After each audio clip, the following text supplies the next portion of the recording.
warahmatullahi taala wabarakatuh. Bismillahirrahmanirrahim. Alhamdulillahirabbil alamin. Wassalatu wassalamu ala asyrafil anbiya'i wal mursalin wa ala sayyidina Muhammadin wa ala alihi wa ashabihi ajma'in. Rabbi shrah li sadri wa yassir li amri wahlul 'uqdatan min lisani yafqahu qawli. Alhamdulillah, bersyukur kita kehadrat Allah Subhanahu Wa Taala kerana masih diberi peluang dan kesempatan untuk berada pada 10 malam-malam terakhir Ramadan kali ini. Sahabat-sahabat yang dikasihi sekalian, sekarang kita sudah memasuki fasa terakhir Ramadan. Jadi marilah sama-sama kita manfaatkan sebaik mungkin untuk memohon keampunan dan rahmat Allah. Tazkirah saya pada hari ini adalah berkisar tentang adab-adab merayakan Aidilfitri.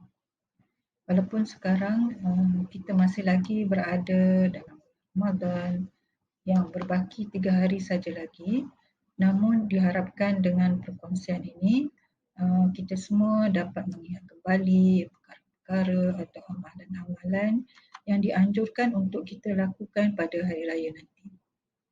Agar apa sahaja aktiviti kita semasa hari raya nanti terpandu, sentiasa berada dalam keberkatan dan keredaan Allah. Para pendengar yang dikasihi Allah sekalian, pernah tak terlintas dalam fikiran kita, apakah sebenarnya simbolik kenapa kita merayakan Hari Raya Aidilfitri ini? Adakah sekadar satu perayaan menyambut berakhirnya puasa atau gembira sebab dapat kumpul dengan ahli keluarga, dapat jumpa saudara mara yang dah lama kita tak dapat jumpa? Adakah sekadar itu sahaja? Muslimin dan muslimat yang dikasihi Allah, Islam menyifatkan hari raya ini adalah merupakan hari kemenangan dan juga hari kemerdekaan. Kita menang dari melawan nafsu dan merdeka dari belenggu nafsu. Selain itu, Aidilfitri ini juga membawa makna kembali atau pulang kepada asalnya, iaitu kembali kepada fitrah kita di mana kita lahir dalam keadaan suci dan bersih dari noda dan dosa. Sebagaimana sabda Nabi SAW yang bermaksud, sesiapa yang berpuasa di bulan Ramadan dengan penuh keimanan dan pengharapan, maka diampuni dosa-dosanya yang telah lalu. Aidilfitri ini adalah hari kegembiraan. Gembira kerana kita telah berjaya dalam menempuh ujian tahunan yang Allah Subhanahu Taala sediakan untuk melihat siapakah yang terbaik dalam melaksanakan ibadah kepadanya. Aidilfitri ini ibarat hadiah dan ganjaran kemenangan daripada Allah Subhanahu Taala kepada kita. Jadi tak salah untuk kita bergembira. Bahkan digalakkan untuk kita menzahirkan kegembiraan dan kesyukuran di atas kemenangan itu dalam batas-batas yang dibenarkan syarak. Kita tak mahu mujahadah kita selama sebulan dalam bulan Ramadan ini menjadi sia-sia. Justru itu, marilah kita meraihkannya dengan mematuhi adab-adab yang diperintahkan dengan mengikut sunnah yang dianjurkan oleh Rasulullah SAW. Antara amalan-amalan yang sunnah kita lakukan ketika sambutan Hari Raya Aidilfitri ini ialah yang pertama, bertakbir. Kita boleh mula bertakbir apabila terbenamnya matahari pada hari terakhir Ramadan. Maksudnya, bila masuk waktu maghrib pada akhir Ramadan itu, bermulalah 1 Syawal. Maka sunat untuk kita bertakbir sebagai tanda mensyukuri nikmat kurniaan Allah. Walaupun kita tengah sibuk buat buat persiapan untuk hari raya, tengah-tengah masak, sambil-sambil tu kita boleh lapaskan takbir. Masa tengah bersihkan rumah, tengah memandu kereta pun sunat kita lapaskan takbir. Di mana sahaja kita berada dan apa sahaja aktiviti yang kita lakukan, kita boleh melapaskan takbir.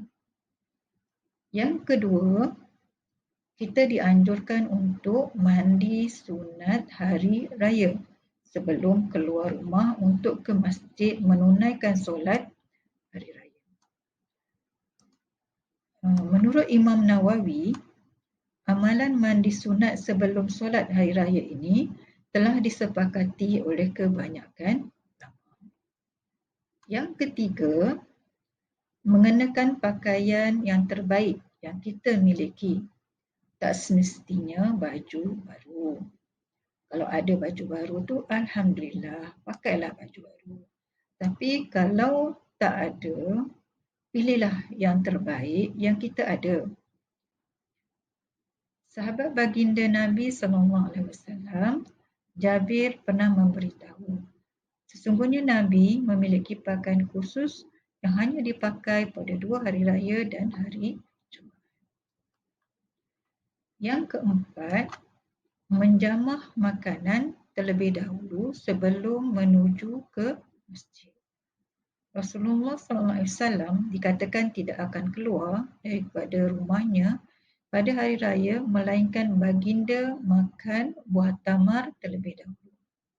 Jadi sunatlah bagi kita makan apa sahaja hidangan dalam kadar yang sedikit bagi mengalas perut. Amalan ini adalah simbol hari kemenangan dan umat Islam diharamkan berpuasa pada hari ini. Yang kelima, sunnah paling afdal dan terbesar adalah menunaikan solat sunat Aidilfitri secara berjemaah. Setelah 2 tahun, kita tidak dapat menunaikan solat hari raya di masjid, insya-Allah. Pada tahun ini, sekiranya kita dibenarkan untuk solat di masjid, marilah sama-sama kita menjaga SOP agar Allah melindungi kita semua dari wabak ini. Untuk kita kaum wanita, kita juga digalakkan untuk keluar menunaikan solat hari raya kerana ia termasuk dalam sunnah Nabi SAW. Walaupun kita tak boleh solat, tapi kita boleh menyaksikan pelaksanaannya dan mendengar khutbah.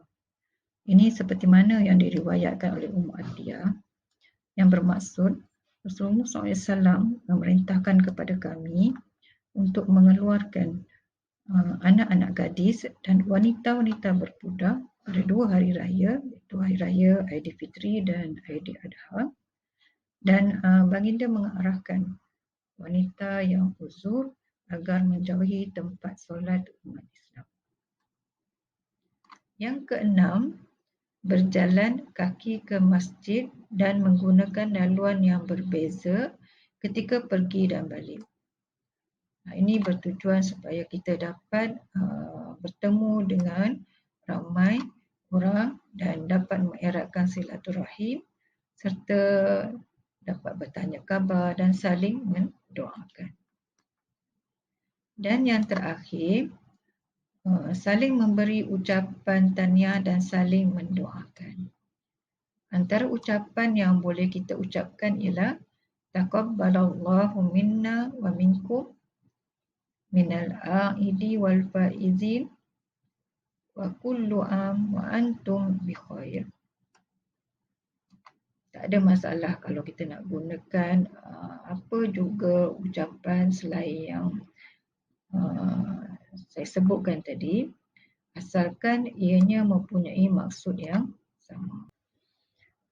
Sahabat-sahabat yang dikasihi Allah, semoga kedatangan Aidilfitri ini memberikan kita keberkatan dan ganjaran pahala yang besar di sisi Allah Subhanahu Wa Taala. Sama seperti apa yang kita harapkan pada bulan Ramadan. Akhir kalam, renungkanlah kata-kata ukama ini Bukanlah sebenar-benar hari raya itu bagi yang memakai pakaian baru. Tapi sebenar-benar hari raya itu adalah bagi orang yang ketaatannya terus bertambah. Jadi marilah sama-sama kita berdoa. Semoga Allah terus memberi kekuatan kepada kita untuk dapat mendidik nafsu kita untuk taat dan patuh segala perintahnya dan meninggalkan segala larangannya. Semoga darjat ketakwaan sentiasa kita raih sepanjang masa dalam kehidupan kita. Ampun maaf dari saya. Wabillahi taufiq wal hidayah. Assalamualaikum warahmatullahi taala wabarakatuh.